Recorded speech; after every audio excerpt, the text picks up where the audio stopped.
Boa noite a todos. Então vamos cerrar levemente nossos olhos,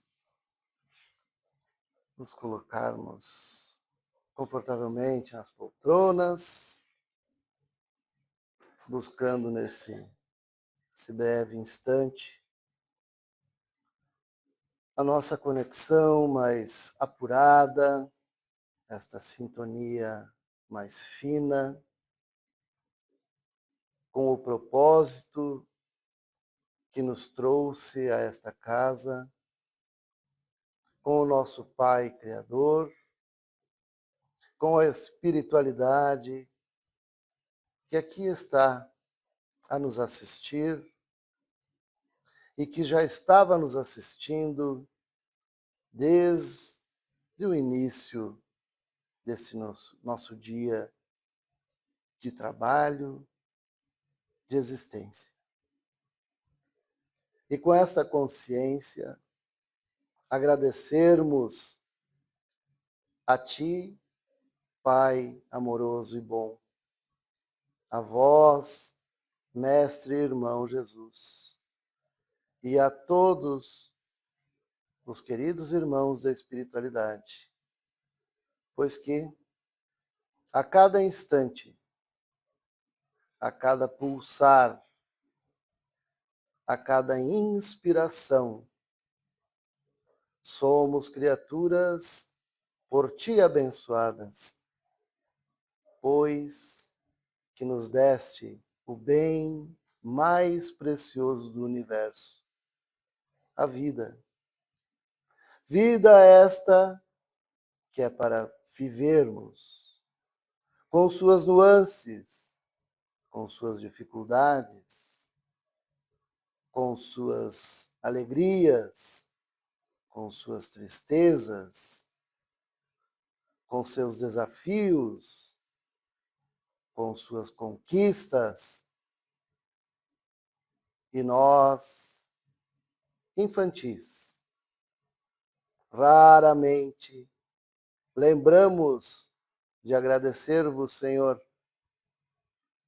por estas dificuldades que nos trouxeram até esse momento, que fizeram de nós quem hoje o somos, que nos deram o conhecimento e a esperança, e acima de tudo, a consciência. E além disso, nos deu todas as ferramentas de que dispomos para vivermos tudo isso que compõe cada dia de nossas vidas. Obrigado, Senhor.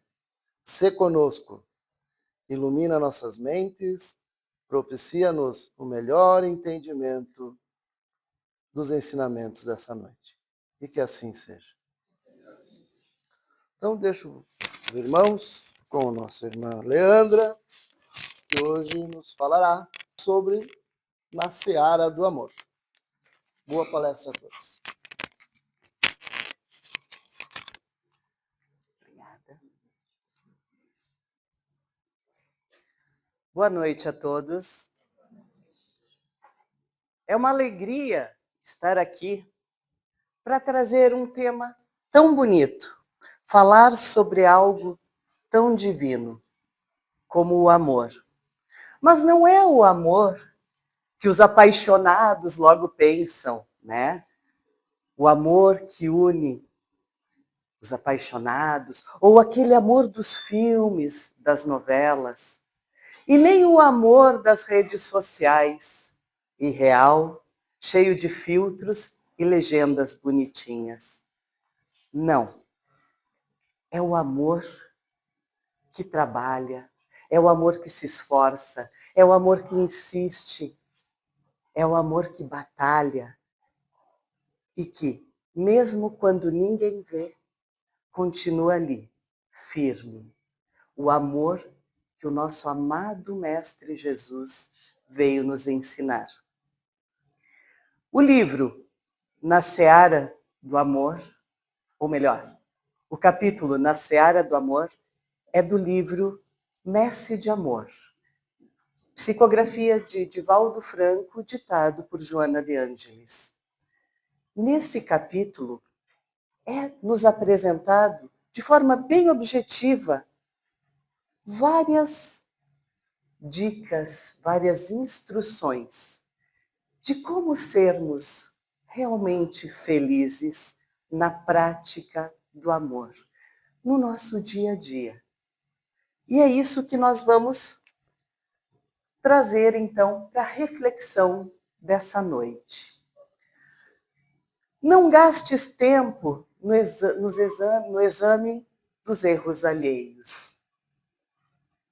Nós, geralmente, estamos sempre prontos para olhar a falha do outro, apontar o erro do outro, sempre ver o que o outro está fazendo de errado. E não esquecemos de olhar para nós mesmos. A gente enxerga o cisco no olho do outro, mas esquece de ver a trave que está no nosso. Por que sempre é tão mais fácil olhar para o outro? Na verdade, seria muito mais fácil olhar para nós mesmos. O tempo que a gente gasta, que a gente perde analisando o outro, a gente poderia estar usando em proveito próprio para corrigir as próprias falhas, corrigir os próprios erros. Então é preciso primeiro limpar o nosso olhar antes de apontar o dedo. Tinha uma senhora que ficava todos os dias reclamando da vizinha. Ela olhava o varal com as roupas e os lençóis estendidos pela vizinha e dizia: que relaxada, não sabe nem desencardir uma roupa, tudo amarelado.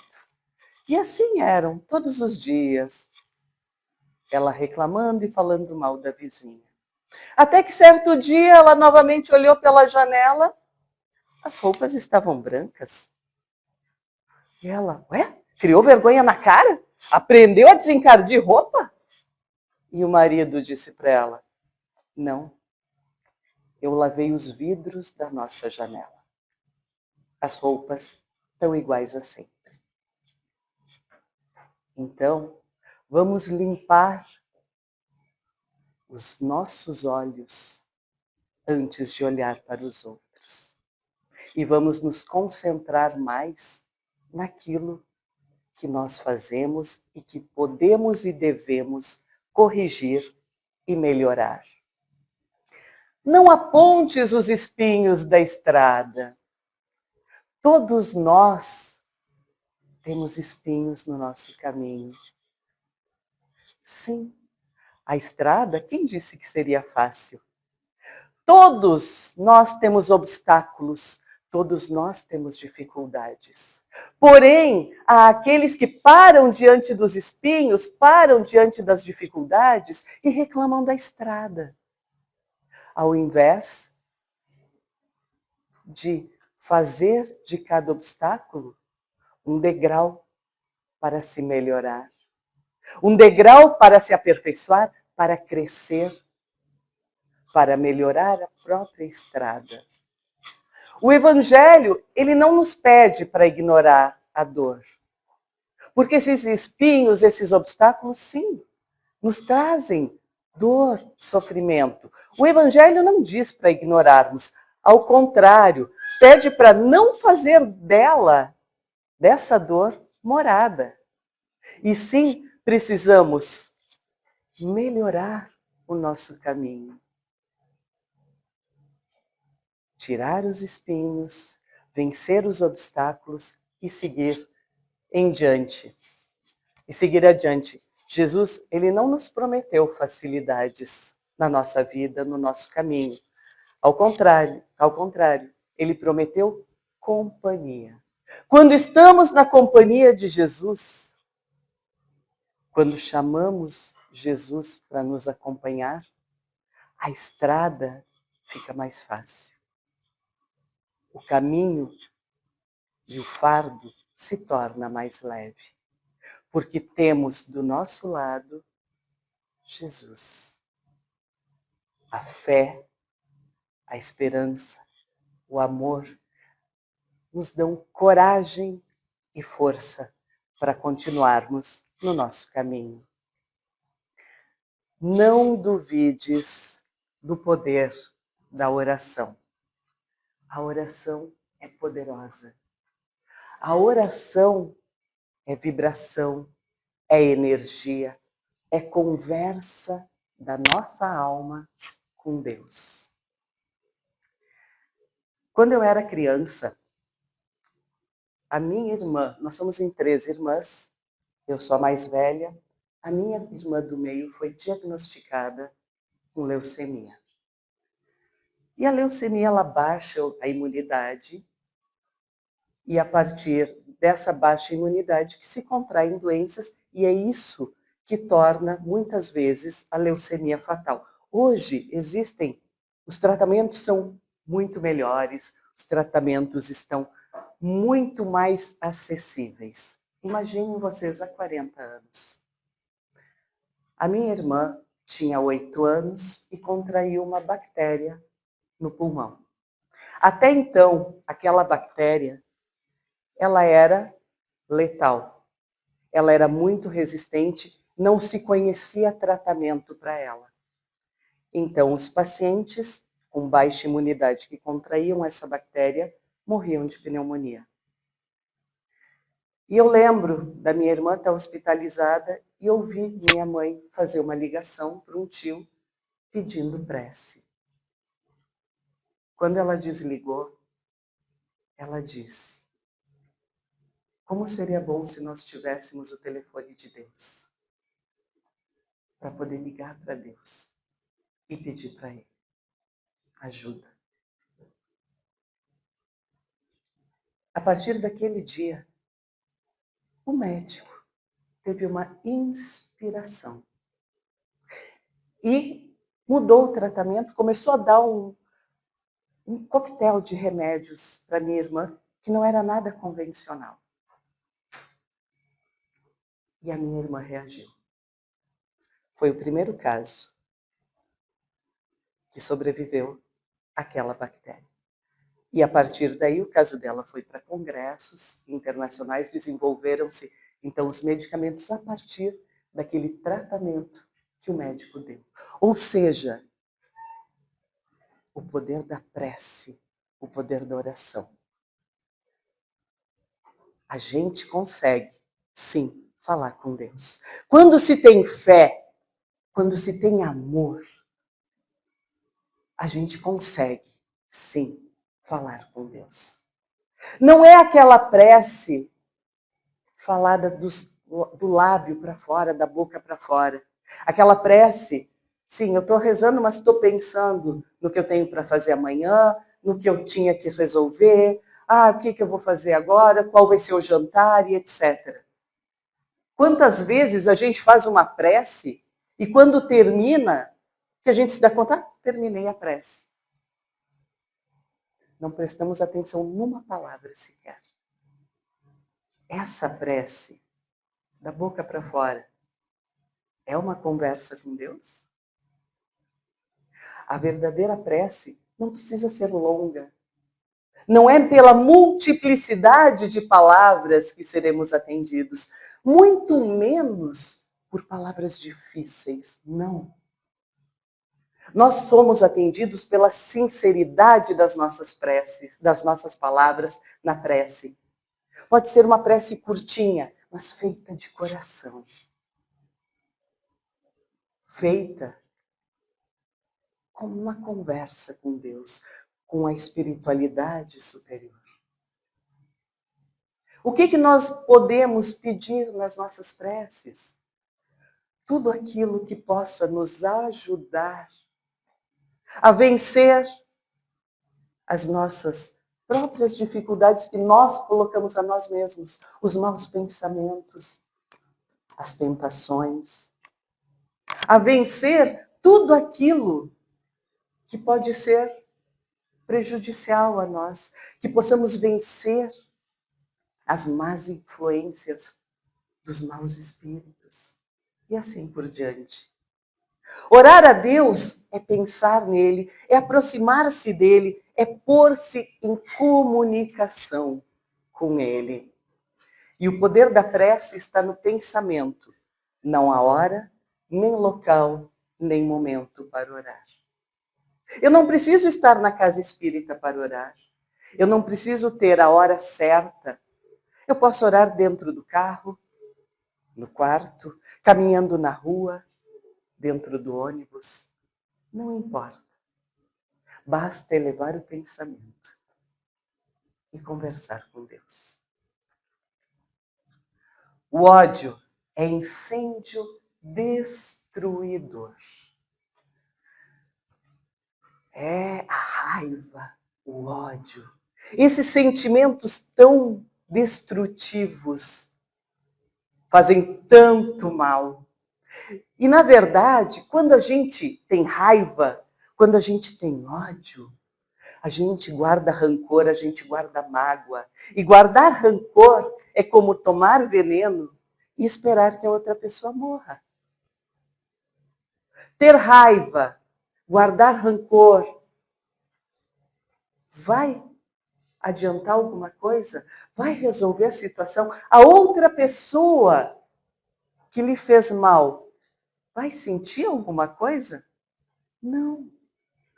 Guardar esses sentimentos ruins só faz mal para quem está sentindo.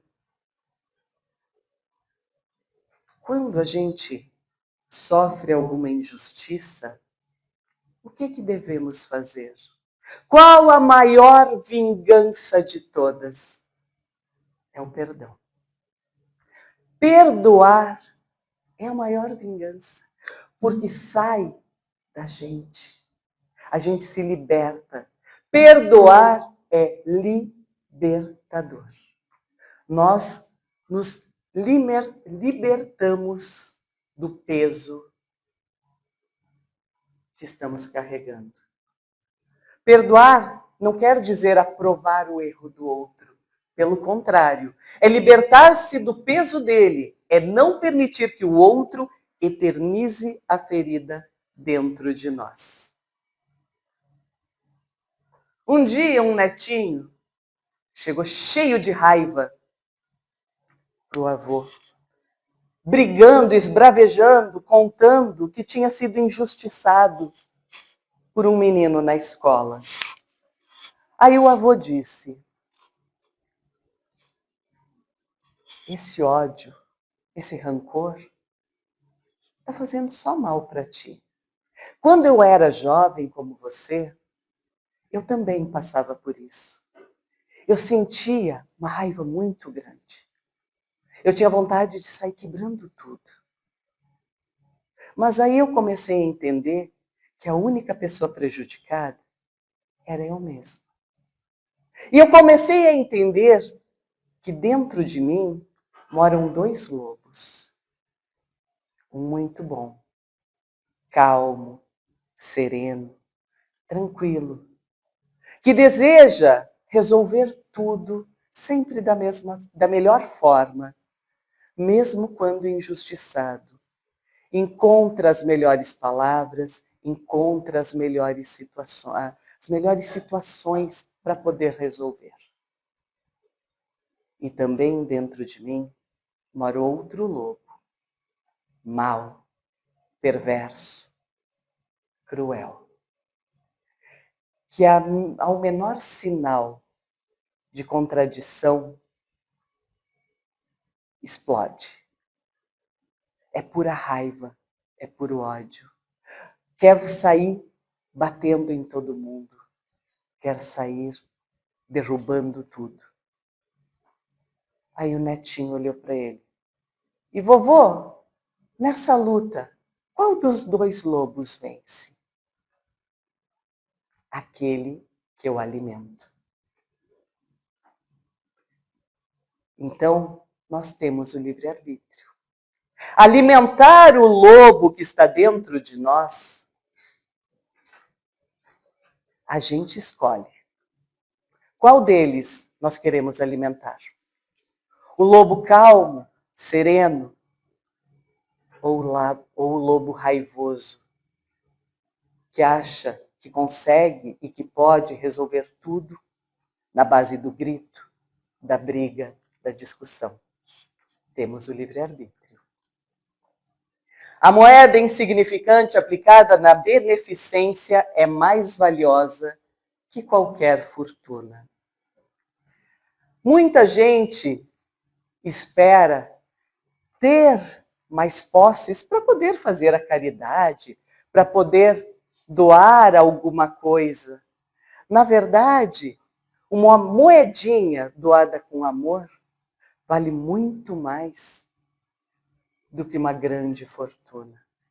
Quantas vezes nós já vimos pessoas que não têm quase nada, dividiu nada que tem com quem precisa, enquanto outros esperam ter mais para poder, quem sabe, um dia ajudar. Na verdade, Deus multiplica o pouco. A gente deve fazer o bem com alegria, independente de ser uma moedinha ou um cofrinho cheio.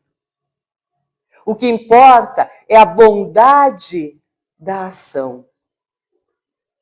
É fazer com amor, é fazer com alegria. É o amor que dá valor ao gesto e não o tamanho da oferta.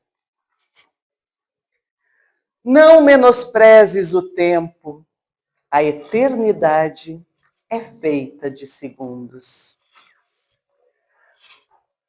Aí nós vivemos esperando pelo momento certo sempre. Quando eu trocar de emprego, quando eu me aposentar, quando eu achar o amor da minha vida, quando eu casar, quando eu tiver filhos, quando eu trocar de emprego e ganhar mais dinheiro, quando eu tiver férias, quando eu tiver um chefe que me entende. E assim, o tempo vai passando. E vamos perdendo, pelo meio dos dedos, a areia das horas. Existe um poema de Mário Quintana que eu gosto muito. Vou ler para vocês, para não arriscar perder nenhum verso. Chama-se O Tempo. A vida é o dever que trouxemos para fazer em casa. Quando se vê, já são 6 horas. Quando se vê, já é sexta-feira. Quando se vê, já é Natal. Quando se vê, já acabou o ano. Quando se vê, perdemos o amor da nossa vida. Quando se vê, já se passaram 50 anos. Agora é tarde demais para ser reprovado. Se me fosse dado um dia, outra oportunidade, eu nem olharia o relógio.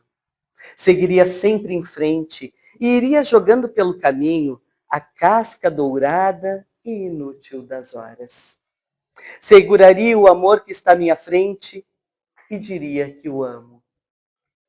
E tem mais. Não deixe de fazer algo que gosta devido à falta de tempo. Não deixe de ter pessoas ao seu lado por puro medo de ser feliz. A única falta que terá será desse tempo que, infelizmente, nunca mais voltará. Então, não vamos desperdiçar o tempo. O tempo passa muito rápido. O momento de abraçar é hoje. O momento de amar, de perdoar, de ser feliz é hoje. A gente perde muito tempo com coisas inúteis, com reclamações, com brigas, com discussões. A gente perde o tempo com nada, muitas vezes. E hoje eu li algo que eu acrescentei ali no final.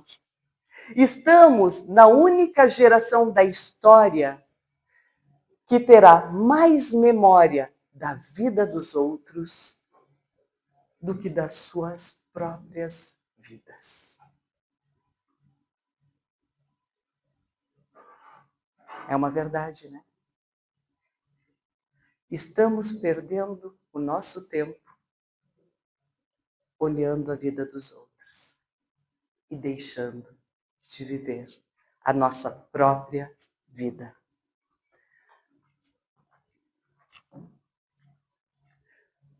Não exibas os teus feitos. O bem que fazemos não tem necessidade de publicidade, nem de aplausos, nem de recompensas. Façamos o bem sem olhar a quem. Que a nossa mão direita não saiba o que deu à esquerda e vice-versa. E quando fazemos no silêncio, é o céu quem aplaude. A gente não precisa anunciar a caridade.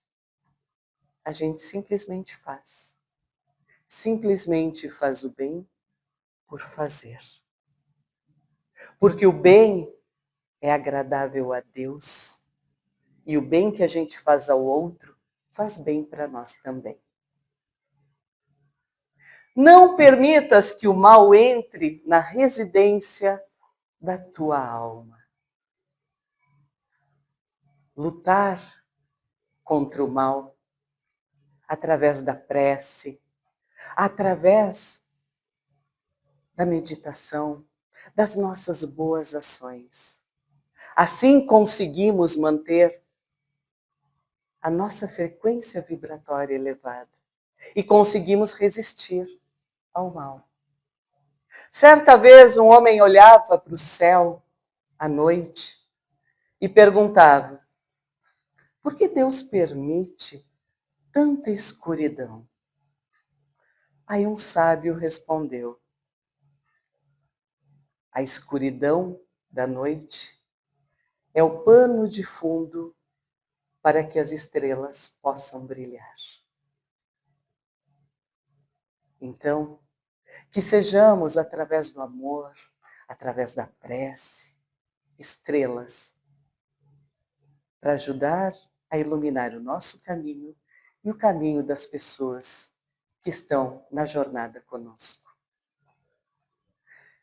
Semeie amor, mesmo quando a terra parece estar seca.